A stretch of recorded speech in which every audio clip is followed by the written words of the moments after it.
What is going on, everybody? The Fantasy Birds are back with some more fantasy basketball.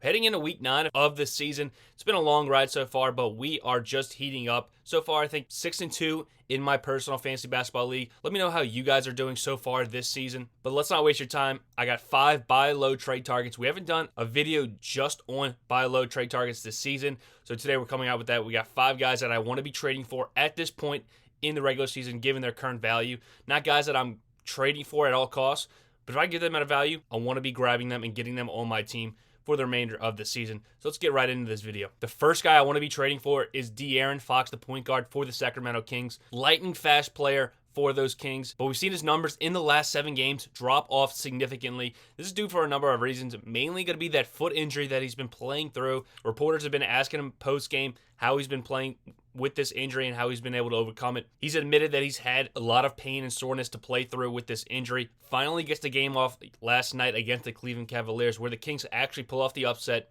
and get the win in Cleveland. The last 7 games that Fox has been playing through this injury, his numbers have dropped dramatically. Only 16 points a game in these 7 games, 37% from the floor, and 27% from beyond the three-point line. These numbers are not indicative of what Fox is going to be when fully healthy. He's been playing through this injury, which we give him props for. A lot of guys have just been taking games off as the new age NBA kind of deals with these load management, sitting guys. So Fox playing through this injury, we got to show him some respect for that. We appreciate that, especially in weekly lineups. But I don't want to panic on Fox just because he is dealing with this foot injury. He has a chance to play Sunday night. We know when healthy, Fox is a 22 points a game kind of guy, shooting around 50% on the season. So these dramatic dips in the field goal and three-point percentage really hurting his value in category leagues and points leagues, as he's not scoring at the clip that we're used to. So with this time off, could even miss a second game. I'm not willing to panic on Fox just because he is playing through that injury like we talked about. A lot of guys wouldn't even be doing that. So if you're worried about Fox, given how long he's been down the last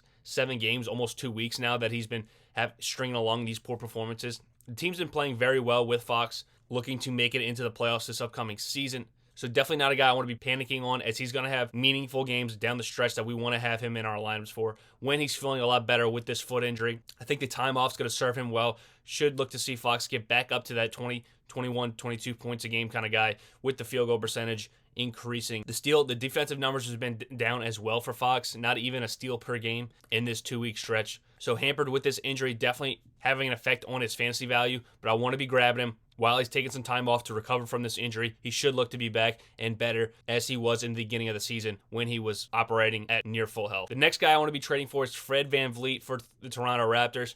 Everybody's been putting VanVleet on the buy low list, but he still hasn't been able to put it together even this past week. The last 15 days, he's only averaging 27 fantasy points a night. We know VanVleet over the past 2 to 3 years, he's been around 38 to 39 fantasy points a game, depending on your league settings and how you are counting for missed field goals, because his field goal percentage is really the thing that limits his production. He lives around 40 to 41% over his career. Over this past 2-week stretch, he's been around 30%, so nearly 10 percentage difference for VanVleet over this stretch. We know that's not going to continue. We should see some regression back to the mean for VanVleet. I like him moving forward. Great category league player if you're punting the field goal percentage. Gets a lot of steals. The 3-pointers are going to be there for VanVleet. If he can improve this field goal percentage just a tad to where his career averages are, he's definitely a solid buy low candidate. Even with his minutes being down, he's around 36 minutes a game. Last year, he's around 37, 38, pumping him to the absolute max in Toronto. But with his injury-riddled history, they want to be a little cautious with him. Only around 36 minutes, which is still very, very impressive across league averages, where guys aren't really playing 36 minutes a night anymore in the regular season. So with VanVleet's scoring being so down and the field goal percentage being so down, we think even for a guy who shoots at a poor field goal percentage on average, we think he can get better to get back to his normal self and produce some pretty solid fantasy numbers. Should be around 37 to 38 moving forward the rest of the season. So I'm not worried about trading for him while he's averaging around 28 fantasy points. Get some value on him. Feel pretty confident moving forward that you're going to get him in your lineup and getting good steals, 3-pointers made, points, and obviously a great free throw percentage from Fred VanVleet. Next guy I want to be trading for is Chris Middleton, the forward for those Milwaukee Bucks. Coming back from the wrist injury that held him out for the first portion of the regular season, Middleton's been off to a very slow start, only averaging 14 points, 3 rebounds, and 6 assists. The assists are about where Middleton's going to land for the remainder of the season, but the 14 points, definitely something I want to be taking advantage of. This guy is a 20 points per game kind of scorer, given the fact that there's so much going on in Milwaukee with Giannis, Drew Holiday, Brook Lopez, Bobby Portis, Grayson Allen, a lot of guys, a lot of mouths to feed in Milwaukee, but 14 points a game is not something we can expect for Chris Middleton, an all-star caliber player. This is really due to his efficiency in the beginning of the season. Coming back from injury, you'd expect a guy to be a little rusty, missing 5 to 6 weeks at the beginning of the season.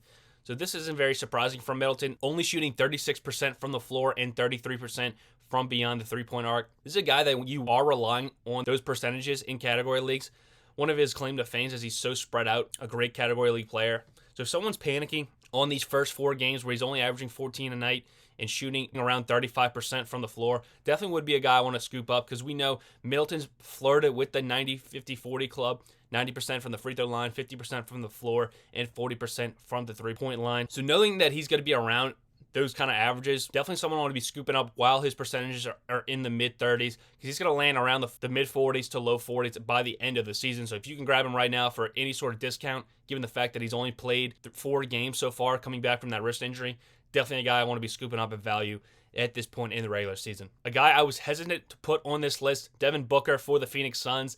Not many people are going to be trading Devin Booker, but there is a small chance that people are panicking over Chris Paul coming back to this lineup and Devin Booker struggling from the floor in his return. I feel like you might be able to find some guys panicking that Chris Paul's back in the lineup, has a huge night against the New Orleans Pelicans, his former team. The crowd was kind of egging him on, promoting him to get fired up. So I can expect Chris Paul to go off against the Pelicans. If people are worried about Devin Booker not being able to put up the same kind of numbers while Chris Paul was out, now that he's back, definitely you want to be trading for him. I mean, 15.5 points the last 4 games for Devin Booker. Very, very mediocre numbers from a guy averaging nearly 28 points a game coming into this 4-game stretch. So if anyone's panicking on Chris Paul's return and Devin Booker's numbers dropping simultaneously with that return, you need to be scooping him up, because he's not going to average 15.5 points a game the last 4 like he has with Chris Paul coming back. Not saying a lot of guys would be trading Booker, but if you can find him, buy the dip on Booker while you can, because he's not going to stay down here long. He's going to get back to that 30 points a night on average, right around there, leading the league in scoring from the shooting guard position alongside guys like Luka Doncic. So if there's any part of value you can get for this last 4 stretch under 16 points a night from Booker, go ahead and take that, because we feel very confident about him playing alongside Chris Paul, the point guard for that team. We've seen it for multiple years now. They can play together. They can share fantasy value. Booker's going to be just fine. Don't worry about Booker if you have him on your team. And if you can trade for him at any sort of discount, go ahead and take that. Last guy on our list today is going to be Jalen Brunson, the point guard for those New York Knicks. Brunson was one of our favorite players to draft coming into this season, and he hasn't disappointed us, putting up nearly 21 points a game over the first 6 weeks of the season. Very impressive stuff from Brunson, getting his first shot as the main ball handler on a team coming from Dallas, where he was in the shadows of Luka Doncic. The last week or so has not been kind to Jalen Brunson. He's only had 1 20-point game in the last 6 contests when he was averaging 20 a night. So we're starting to see a little bit of regression from Brunson. The last 2 games, he's actually only averaged 10 points a night. The lowest 2 outings of the season for Brunson. The assist numbers have still been there, so his fantasy production hasn't fallen off a cliff, even though the scoring numbers are significantly down. The last 2 games, he's actually only shooting 18% from the floor, only scoring 5 of 27 field goal attempts. We can't expect this going forward with Jalen Brunson. Julius Randle has actually had a very solid stretch for the Knicks. We were on record fading Julius Randle and trying to trade him off our team, so that's not looking too great right now. Randle's looking very, very dominant for the Knicks. But buy this dip on Brunson, because he's not going to be averaging 10 points a night and only scoring 20 points once in his last 6 contests for very long. It's a guy putting it up on a consistent basis for the Knicks. A very solid player coming out of Villanova, underrated player. And I don't want to be panicking on Brunson. Go out and grab him. Very good assist guy, very good scoring guy at the point guard position. Not worried about Jalen Brunson in the slightest. One of our favorite players coming into the draft, and still is, even with this slight decline over the past week and a half. The other guy I was thinking about putting on this list was CJ McCollum for the New Orleans Pelicans. Comes back from that illness, and he's looked atrocious, putting up numbers we've never seen from McCollum in his career. I mean, scoring under 10 points in a couple games, only putting up 18 last night. Been around 13 or 14 over the past 5 games in his return. We don't expect that to continue with CJ McCollum, even with Brandon Ingram coming back to the lineup. A lot of mouths to feed in New Orleans, one of the deepest teams in the NBA. Number 1 in the Western Conference, actually. Pretty surprising. But McCollum's not going to be down for long. Once he gets ramped back up from this illness, looking like it's been a lingering thing for him. So once he's full health, he's going to be back to his normal numbers. An all-star caliber player. Not playing like it right now, but don't panic on CJ McCollum, only averaging around 20 fantasy points over the last 15 days. Would have thrown him on here, but I don't expect his value to go increase significantly with those guys coming back into the lineup. You got guys like Zion, Brandon Ingram, and even Jose Alvarado emerging off the bench in New Orleans as one of their better players, even offensively. We know defensively he's going to be a great player, but offensively he's shown some great things. Glad we had him on our waiver wire pickups a couple weeks back, and even Trey Murphy, a guy we had on our waiver wire show. He's looked very dominant for the Pelicans, especially from beyond the arc. A great shooter, but he's added a lot more to his game. Great defensively and shown the ability to rim run and get some easy buckets. So great things going on for the Pelicans.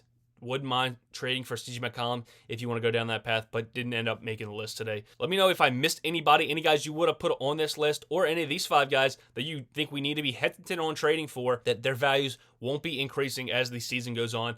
Let me know in the comment section. If you have any questions, drop them below. I would definitely get back to every question dropped. Thank you guys for watching The Fantasy Birds. We appreciate it, and we'll see you guys next week with another episode.